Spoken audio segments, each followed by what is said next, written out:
ગુજરાતમાં વરસાદનો વધુ એક મોટો રાઉન્ડ આવવાની શક્યતા છે। છેલ્લા કેટલાક દિવસથી રાજ્યના અનેક વિસ્તારોમાં સાર્વત્રિક વરસાદ જોવા મળ્યો છે। ક્યાંક ભારે તો ક્યાંક અતિભારે વરસાદ પડ્યો છે, જ્યારે કેટલાક વિસ્તારોમાં હળવાથી મધ્યમ વરસાદ નોંધાયો છે। પરંતુ હવે સૌથી મોટી ચિંતા ગુજરાતના પશ્ચિમ સૌરાષ્ટ્રના કેટલાક વિસ્તારોને લઈને છે।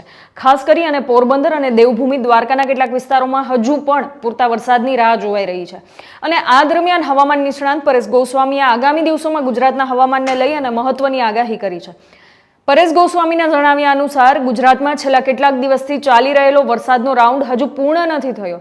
હાલમાં વરસાદની સ્થિતિ નબળી પડી રહી છે અને આગળ વધી રહી છે। તેમ છતાં 31 જુલાઈ સુધી રાજ્યના અલગ અલગ વિસ્તારોમાં વરસાદી માહોલ યથાવત રહેવાની શક્યતા છે।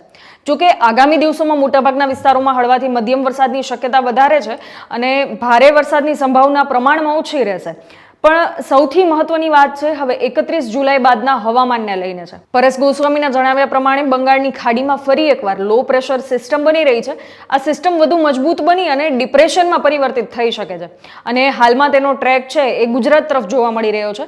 જોકે હવામાનની સિસ્ટમનો ટ્રેક છે આગામી દિવસોમાં બદલાઈ પણ શકે છે, એટલે હાલની સ્થિતિ પ્રમાણે જે આગાહી કરવામાં આવી રહી છે તેમાં આગળ જતા ફેરફાર થવાની શક્યતા પણ નકારી ન શકાય।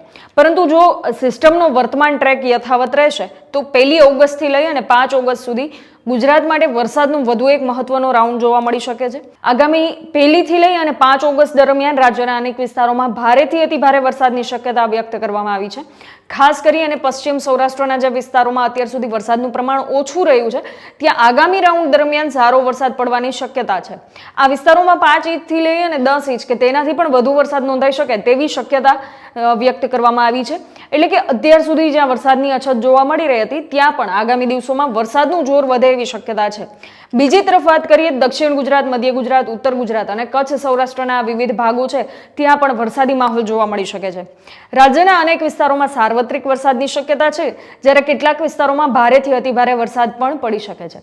હવે અહીંયા ખેડૂતો માટે પણ એક મહત્વની સલાહ આપવામાં આવી છે કે હવામાન નિષ્ણાંત પરેશ ગોસ્વામીનું કહેવું છે જે વિસ્તારોમાં હજુ સુધી પૂરતો વરસાદ નથી થયો ત્યાં ખેડૂતોએ પૂરતા વરસાદની રાહ જોવી જોઈએ અને જ્યાં સુધી જમીનમાં વાવણી માટે જરૂરી ભેજ ન થાય ત્યાં સુધી વાવણી કરવાનું સાહસ ન કરવું જોઈએ, કેમ કે એક નુકસાનીની પણ ભીતિ છે। એટલા માટે કારણ કે આગામી દિવસોમાં વરસાદની સિસ્ટમ છે એ સક્રિય થવાની શક્યતા છે, તેથી ખેડૂતો માટે હાલ વરસાદની સ્થિતિને ધ્યાનમાં રાખી અને નિર્ણય લેવો એ વધુ યોગ્ય રહેશે।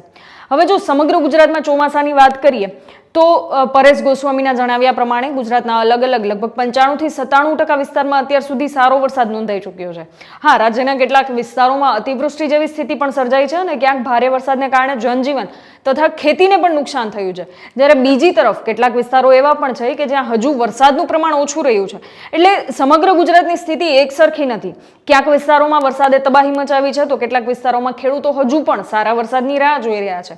પરંતુ પરેશ ગોસ્વામીનું કહેવું છે કે અગાઉ જ્યારે અલ નીનોની અસરને લઈને ચર્ચા થઈ રહી હતી ત્યારે પણ તેમણે જણાવ્યું હતું કે ગુજરાતમાં ચોમાસું સંપૂર્ણપણે નબળું નથી રહેવાનું અને હાલની સ્થિતિને જોતા ગુજરાતમાં એક પછી એક વરસાદી સિસ્ટમ સક્રિય થઈ રહી છે અને રાજ્યના મોટાભાગના વિસ્તારોમાં સારો વરસાદ થઈ રહ્યો છે। હવે ફરી એકવાર નજર 31 જુલાઈ બાદના હવામાન પર રહેશે। હાલની આગાહી પ્રમાણે 31 જુલાઈ સુધી હળવાથી મધ્યમ વરસાદનો રાઉન્ડ ચાલુ રહી શકે છે, ત્યારબાદ 1 ઓગસ્ટથી લઈ અને 5 ઓગસ્ટ દરમિયાન વરસાદનું જોર વધવાની શક્યતા છે। ખાસ કરીને પશ્ચિમ સૌરાષ્ટ્રના પોરબંદર અને દેવભૂમિ દ્વારકા જે વિસ્તારોમાં અત્યાર સુધી વરસાદ ઓછો રહ્યો હતો ત્યાં આગામી દિવસોમાં મેઘમહેર થાય તેવી શક્યતા વ્યક્ત કરવામાં આવી છે। આ ઉપરાંત સૌરાષ્ટ્ર સહિતના દક્ષિણ ગુજરાત, મધ્ય ગુજરાત, ઉત્તર ગુજરાત અને કચ્છ જેવા વિવિધ વિસ્તારોની અંદર પણ વરસાદ પડી શકે છે। પરંતુ અહીંયા એક વાત ખાસ ધ્યાનમાં રાખવી જરૂરી છે કે આ આગાહી છે એ હાલની હવામાન સ્થિતિ અને સિસ્ટમના વર્તમાન ટ્રેકના આધારે છે। બંગાળની ખાડીમાં બનેલી સિસ્ટમ આગળ વધતા તેનો ટ્રેક બદલાય તો ગુજરાતના વરસાદના પ્રમાણ અને વિસ્તારોમાં પણ ફેરફાર થઈ શકે છે। એટલે 1 ઓગસ્ટથી લઈ અને 5 ઓગસ્ટ સુધીના વરસાદને લઈને હાલની આગાહી કરવામાં આવી છે, પરંતુ આગામી દિવસોમાં હવામાનની સ્થિતિ વધુ સ્પષ્ટ થઈ જશે। તો એકંદરે ગુજરાત માટે આગામી દિવસો છે એ ફરી એકવાર વરસાદી રહેવાની શક્યતા છે। 31 જુલાઈ સુધી વરસાદનો વર્તમાન રાઉન્ડ ચાલુ રહી શકે છે, જ્યારે 1 તારીખથી 5 ઓગસ્ટ દરમિયાન વરસાદનું જોર વધવાની શક્યતા વ્યક્ત કરવામાં આવી છે। ખાસ કરીને પશ્ચિમ સૌરાષ્ટ્રના ઓછા વરસાદવાળા વિસ્તારો માટે આ આગાહી મહત્વપૂર્ણ બની શકે છે।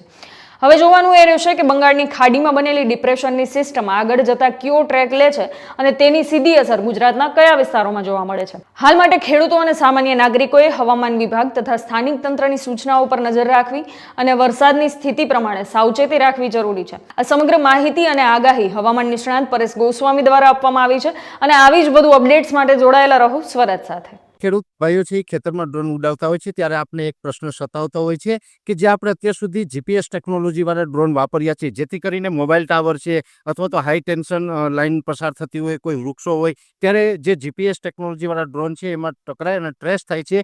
પણ એગ્રીઓન લાવ્યું છે જીએનએસએસ ટેકનોલોજી ડ્રોન, જેથી કરીને એ ડ્રોન છે એ કોઈ જગ્યાએ ટકરાય નહીં, પોતાની રીતે જ ડિસિઝન લે છે અને મૂવ થઈ જાય છે, જેથી કરીને જીએનએસએસ ટેકનોલોજી ડ્રોન છે એ વાપરવાનો આગ્રહ રાખો.